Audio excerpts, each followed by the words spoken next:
Breaking breaking breaking news. বাংলাদেশে আজকে অনেকগুলো ব্রেকিং নিউজ ঘটে গেছে, কিন্তু সেই ব্রেকিং নিউজ গুলো দেওয়ার আগে আমি বাংলাদেশের ছাত্র দলকে ধন্যবাদ দিতে চাই। কারণ আজকে বাংলাদেশের 5টা বিশ্ববিদ্যালয়ে ছাত্র দল, ছাত্র শিবির নামের জঙ্গি রাজাকার আলবদর আল বাহিনী, গুপ্ত বাহিনীদের পিটিয়ে তাদের হলছাড়া করছে। এই জন্য ছাত্র দলকে ধন্যবাদ দিতে চাই। কারণ যে যে দলই করুক না কেন, রাজাকার পিটানো সবার দায়িত্ব। আর ছাত্র দলকে এই জন্য ধন্যবাদ দেই যে তারা রাজাকারের বিরুদ্ধে পদক্ষেপ নিছে, তাদের বিরুদ্ধে রুখে দাঁড়াইছে। কারণ এই রাজাকাররা এই বাংলাদেশটাকে ধ্বংস করতে চায়। ধন্যবাদ ছাত্র দলকে। আর আমি যে ব্রেকিং নিউজটা আপনাদেরকে দেখাতে চাই সেটা হলো শান্তা ফারজানা।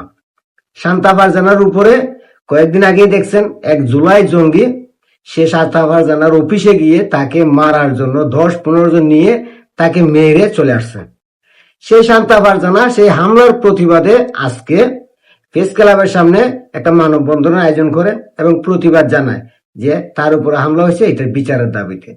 সেই বিচারের দাবিতে গিয়ে এই জুলাই জঙ্গি আয়েশ, সে নাকি আগে ছাত্রলীগ করতো, এখন সে জুলাই যোদ্ধা হয়ে গেছে।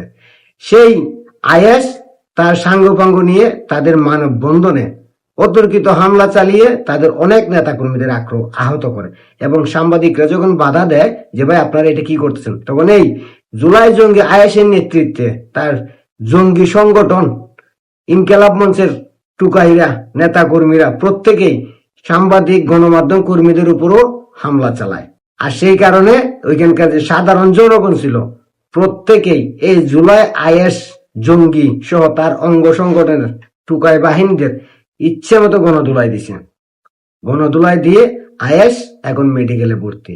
আর সেই ঘটনার পর শান্তা ফারজানা যখন মেডিকেলে চিকিৎসা নিতে যায় তাদের আহতদের নিয়ে, সে মেডিকেলে গিয়ে এই জুলাই জঙ্গিরা শান্তা ফারজানার উপরে আবার আক্রমণ চালানো হয়েছে, আবার তাদেরকে মারধর করছে। আপনারা আমার ব্যাকগ্রাউন্ডে ভিডিওগুলো নিশ্চয়ই দেখতেছেন।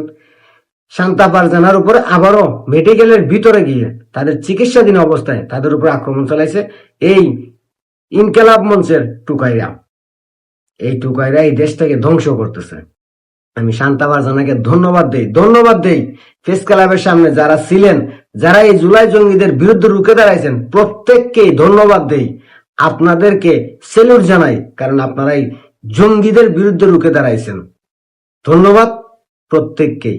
আর আপনাদের কাছে আহ্বান জানাই, একজন শান্তা ফারজানা যদি পুরো ইনকিলাব মঞ্চ রুখে দিতে পারে এই জঙ্গি গোষ্ঠীকে, তাহলে বাংলাদেশের 71-এর পক্ষের, মুক্তিযুদ্ধের পক্ষে, স্বাধীনতার পক্ষের কোটি কোটি মানুষ যখন দাঁড়ায় যাবেন, তখন এই জঙ্গিরা পালানোর রাস্তাও পাবে না। তাই আহ্বান জানাই বাংলাদেশের 71পন্থী, মুক্তিযুদ্ধপন্থী, স্বাধীনতাপন্থী যারা আছেন, যারা 71কে মানেন, প্রত্যেকের কাছে রুখে দাঁড়ান এই জঙ্গিদের বিরুদ্ধে।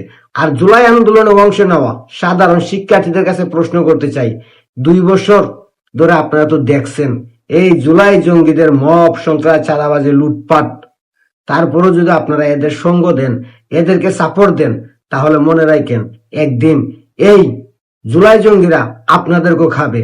আপনাদের কষ্টের জুলাই, যে জুলাইটাকে এই রাজাকার বাহিনী হাইজ্যাক করে নিয়ে আজকে বাংলাদেশে জঙ্গিয়া চালাচ্ছে।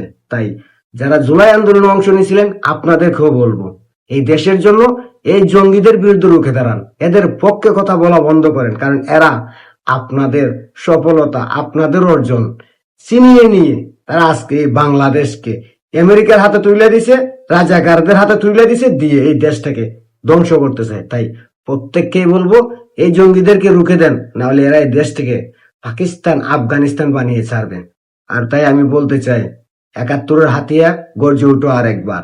আমার সোনার বাংলায় রাজাকারের ঠাঁই নাই, আমার সোনার বাংলায় জঙ্গিয়াতের ঠাঁই নাই, আমার সোনার বাংলায় মৌলবাদের ঠাঁই নাই, আমার সোনার বাংলায় ধর্ম ব্যবসায়ীদের ঠাঁই নাই, আমার সোনার বাংলায় জুলাইকে বিক্রি করে খাওয়া, জুলাইকে ধ্বংস করে দেওয়া জুলাই জঙ্গিদের ঠাঁই নাই।